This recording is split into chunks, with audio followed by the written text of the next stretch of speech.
नमस्कार। आप सभी का हार्दिक अभिनंदन। आइए ब्रह्म पुराण के अगले अध्याय का पाठन आरंभ करते हैं।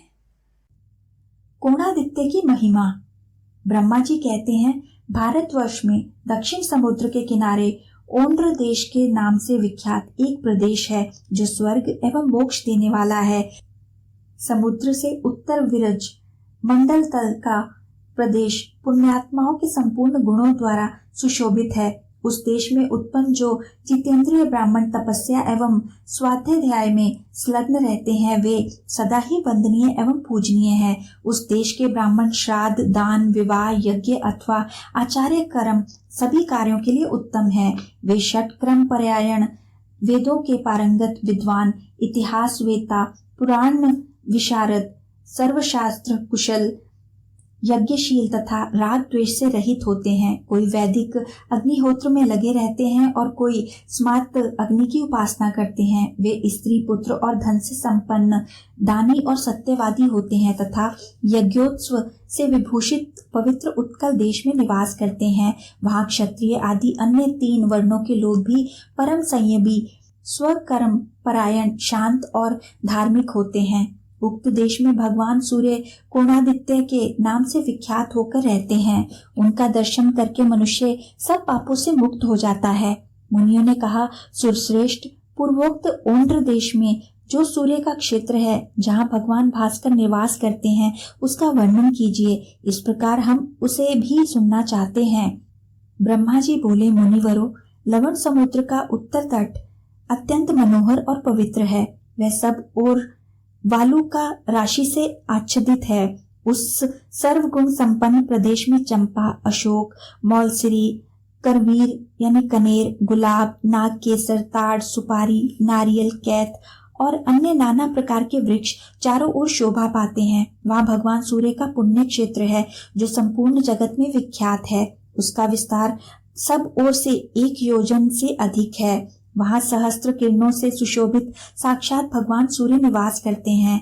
वे कोणादित्य के नाम से विख्यात एवं भोग और मोक्ष प्रदान करने वाले हैं।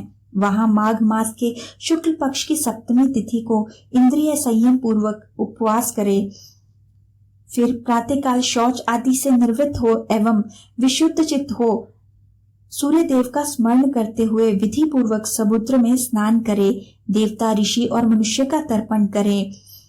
तत्पश्चात जल से बाहर आकर 2 स्वच्छ वस्त्र धारण करे, फिर आचमन करके पवित्रता पूर्वक सूर्योदय के समय समुद्र के तट पर पूर्वाभिमुख होकर बैठे।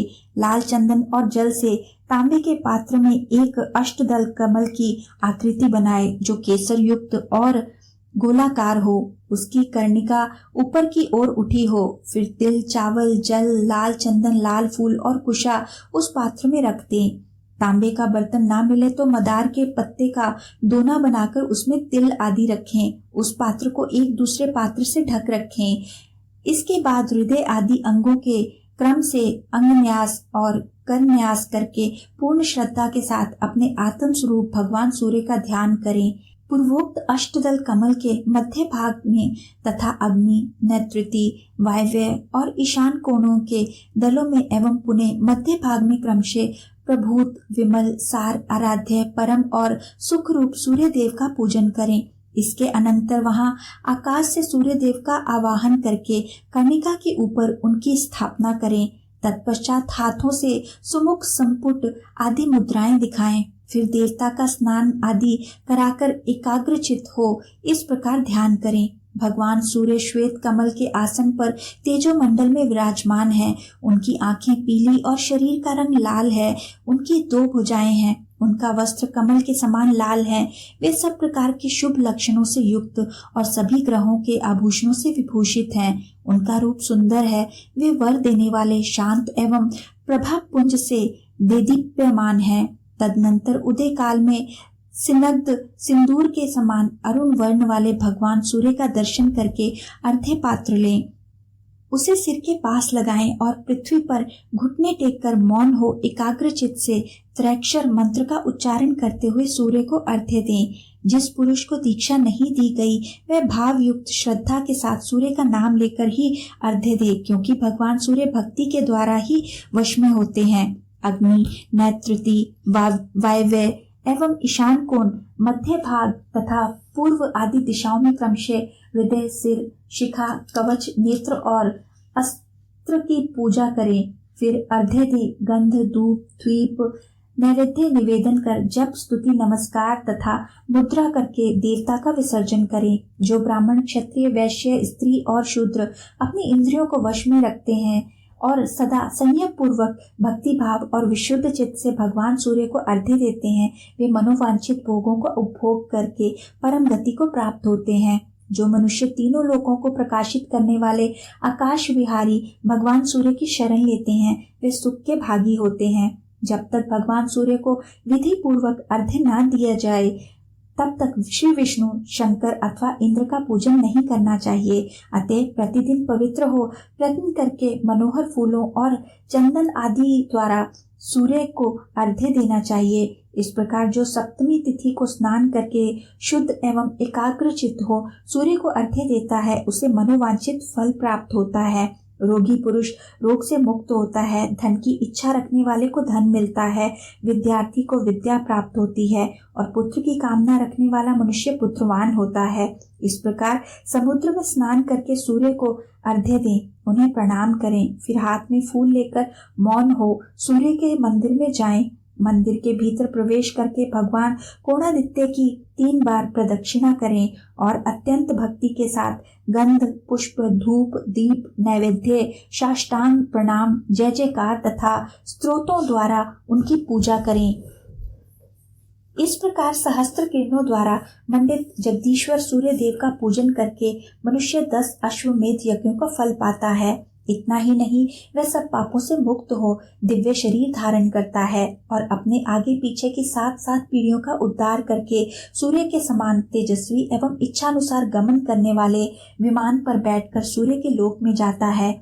उस समय गंधर्व गण उसका यशोगान करते हैं। वहां 1 कल्प तक श्रेष्ठ भोगों का उपभोग करके पुण्य क्षीण होने पर वह पुनः इस संसार में आता है और योगियों के उत्तम कुल में जन्म ले चारों वेदों का विद्वान, सर्वधर्म परायण तथा पवित्र ब्राह्मण होता है।